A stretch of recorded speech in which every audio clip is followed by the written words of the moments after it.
बरसों मस्जिदों के नाम पर जो कुछ हो रहा है वो किसी से छिपा नहीं है। वक्फ बोर्ड और उसके कार्यकलाप इसके प्रत्यक्ष के प्रमाणों की युक्ति को सार्थक करते हैं। देश भर में वक्फ बोर्ड पर लगभग संपत्ति देश भर में वक्फ की करीब 8.7 लाख से ज्यादा संपत्तियां हैं। यानी वक्फ बोर्ड के अधिकार क्षेत्र में कुल मिलाकर करीब 9.4 लाख एकड़ जमीन है। आजादी के बाद वक्फ अधिनियम पहली बार 1954 में संसद में पारित किया गया। इसके बाद 1955 में एक नया वक्फ अधिनियम पारित किया गया। 2013 की पिछली सरकारों ने इसमें संशोधन कर वक्फ बोर्डों को संपत्ति हड़पने की असीमित शक्तियां दी गई। वक्फ अधिनियम के संशोधन में ये भी प्रावधान कर दिया गया कि इसे किसी भी अदालत में चुनौती नहीं दी जा सकती है। सीधे शब्दों में कहें तो वक्फ बोर्ड के पास मुस्लिम दान के नाम पर संपत्तियों पर दावा करने की अपार शक्तियां हैं। 1947 में ये देश धर्म के आधार पर बांटा गया था। इसमें हिंदू के लिए हिंदुस्तान और मुस्लिमों के लिए पाकिस्तान।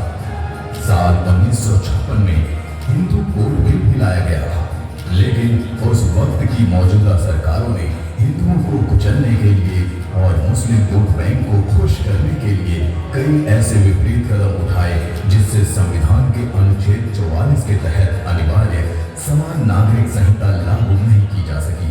यानी कहा जा सकता है कि आजादी के बाद भी सनातनियों को भारत में कुछ नहीं मिला।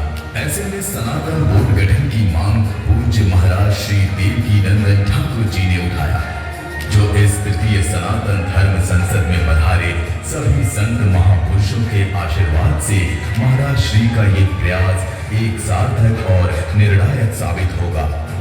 पूज्य महाराज श्री का दृढ़ रूप से मानना है अब देश में सनातन बोर्ड का गठन, कृष्ण जन्मभूमि का मुक्तिकरण और तिरुपति बालाजी के प्रसाद में मिलावट करने वालों पर कठोर सजा जरूरी है।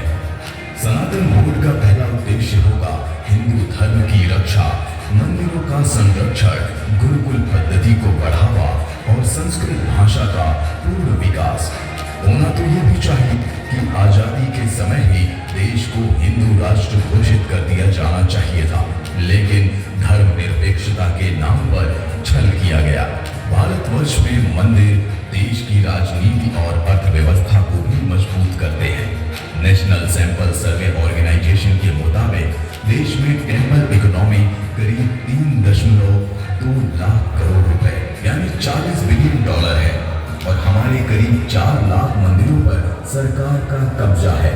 लेकिन दुर्भाग्य है कि सनातन बोर्ड के गठन के लिए धर्म गुरुओं को संघर्ष करना पड़ रहा है। लेकिन पूज्य महाराज श्री देवकीनंदन जी का ये निरंतर प्रयास सनातन धर्म संसद में पधारे सभी संत महापुरुषों के परम आशीर्वाद से सार्थक होगा और एक बड़े निर्णय की ओर लेकर जाएगा। सनातन संस्कृति के लिए होना तो और भी बहुत कुछ है, लेकिन आप सभी का ज्यादा समय ना लेते हुए अब बढ़ते हैं तृतीय सनातन धर्म संसद की ओर। एक बार सनातन धर्म संसद ये आपने इस वीडियो को देखा और इसके माध्यम से जाना कि किस प्रकार सनातन बोर्ड की आवश्यकता। इससे पहले मैं निवेदन करूंगा कि हमारे लोकेश मुनि जी अपना उद्बोधन करेंगे और फिर हम आगे की ओर बढ़ेंगे। तो एक बार जोरदार तालियों से तुम स्वागत करें जैन मुनि श्री आचार्य लोकेश मुनि जी का, और हृदय से हम उनका स्वागत कर रहे हैं।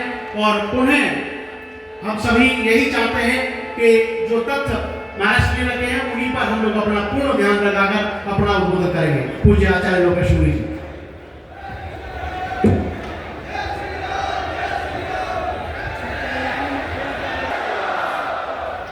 मंच पर उपस्थित